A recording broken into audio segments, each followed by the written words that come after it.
Hi everyone, I welcome you to the Backstories from the Wild. Ladakh is always a dramatic and gorgeous landscape overall. Every place you go to, it will make you feel as if you want to photograph it or film it. This scene was to showcase the colors of the mountains and the vibrant blue the skies were in, and the clouds that were dramatic enough to move across the frame. It was very simple. It was a beautiful landscape already, and all I had to do was to make it even enhanced with the time lapse that I was about to make there. More than planning, I was just more hopeful that there would be a lot of clouds movement in the background that would make it look even more dramatic. I drove around the lake to find the perfect background. I then narrowed down to a set of mountain ranges, and as soon as that was fixed, I was happy, and then that was set.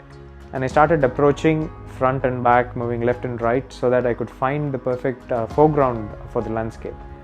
So here in this particular location, there were not many rocks or trees. So how do I show a foreground? And there was this huge lake. So I started walking towards the lake, and I got a bit into the slushy sand. As soon as I got there, I was able to get the reflections in the foreground.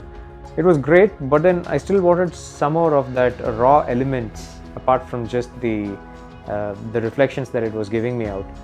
So what I did was, in some parts it was just dried out sand, and that was included inside the frame, and this was carefully chosen so that there was a bit of a character to the water when the reflection was still on, as well as the entire beautiful mountain range in the background.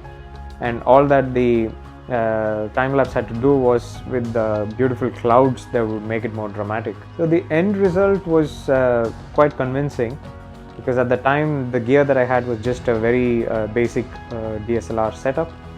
With that, the output was quite convincing for some of the corner turns that I would be able to make use in some of the movies.